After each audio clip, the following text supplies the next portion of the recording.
Hey everyone, Sawyer here. We're here with another video going through some of my collection. We're getting close to the end, hopefully. Well, for now, until I buy more books.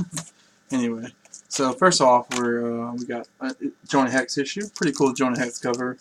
This is one I didn't go through in my Jonah Hex video, but it's a cool cover. It's got the Grey Ghost. I think that's what they call him, the Grey Ghost. Pretty cool little villain. Next up, we have an issue of Badger, number 41. Badger's kind of a cool little independent book. I like the homage cover. This cover is kind of like making fun of like the classic, Crisis of Infinite Earths cover with Superman holding a dead Supergirl. Badger's kind of an interesting character. I think if I remember right, he's like a literally insane. Like he's this guy that's like in an insane asylum, and he breaks out, and he becomes a hero or a vigilante, I guess you could say. And he runs around with like nunchucks, fighting people and shit. It's just like, it was just a really funny, fun little, indie character. Next up, we have The Torch. This is number 1 of 8 of a limited miniseries. And this is basically kind of like telling like the history of the Human Torch. It's like focusing on the golden age of Marvel. So, it's the original Human Torch, not the Fantastic Four Human Torch. Then we have a issue of Nightcrawler. Number 10. Issue number 10 of Nightcrawler. Really cool art. I love the black and red in that cover.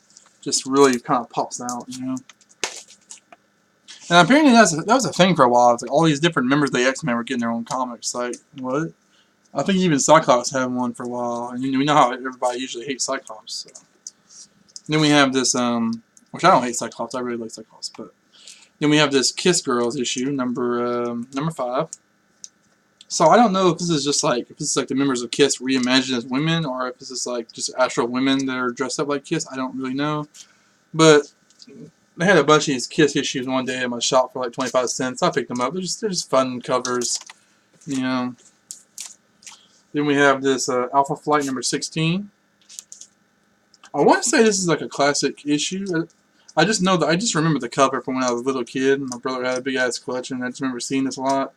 So I don't really know, but it does have Pug in it. Who doesn't like? Is his name Pug? Who doesn't love him? The little short, hairy fucking dude that like jumps around and shit. Like who came up with that concept for a character? But he is a fun character. I used to always kind of think of him as, to me, he was always like the like a proxy Wolverine. Like he's a short, hairy Canadian guy with a bad attitude. That's basically a Wolverine. So yeah. And then we have this Flash issue. I don't even know what issue this is. I think it's just like a one shot, like the one shot 1 million issue. I think they had these for like different characters, and it was basically, if I remember right, this is basically like a storyline where it was like in the future, and it just showed you what all the major DC characters do in the future, like the new versions of them, like the new legacy versions and shit. So then we have this issue with the Comet, number 7. The Comet one is one of those Impact characters I'm always talking about.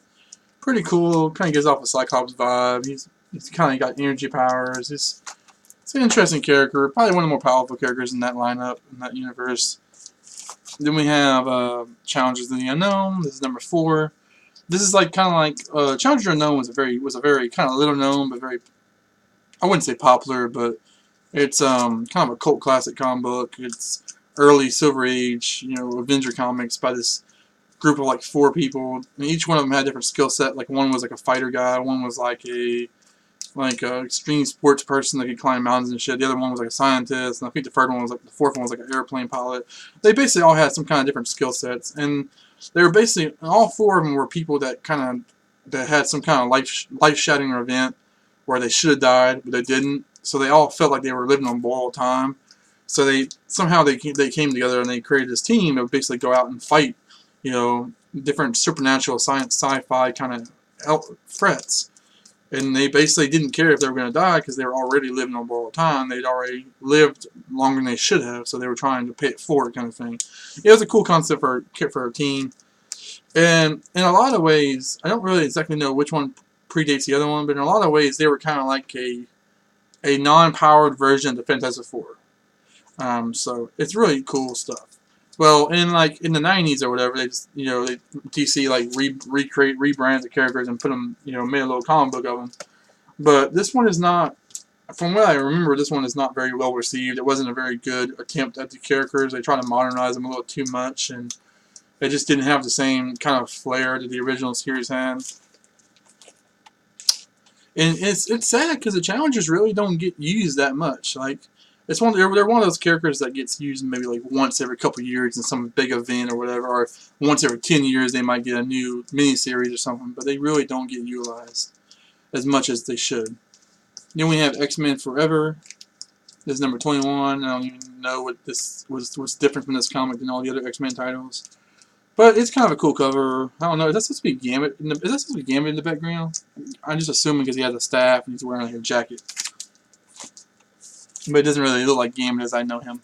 Then we have this, old Marvel double feature featuring Captain America and Iron Man. Go figure, these two would be co-starring on a book together, huh? Pretty cool, like old Bronze Age cover featuring swordsmen, where he's throwing a sword at Captain America. Like, what the fuck you throw a sword for, man? And then our last book we have for this issue is it's kind of old, like oversized Nick Fury Agent of S.H.I.E.L.D. cover. Really cool, classic. I want to say it's Jack Kirby like straight off, just like first impression, but it might not be. It's like classic, Silver Age cover. Nick Fury, he's got the girl, he's about to go bang her later, and he's like fighting some fucking Hydra and shit. Very James Bondish kind of stuff. But yeah, that's what he was back then. That was what he was channeling. So thank you guys for watching, and stay tuned for more videos. Thanks.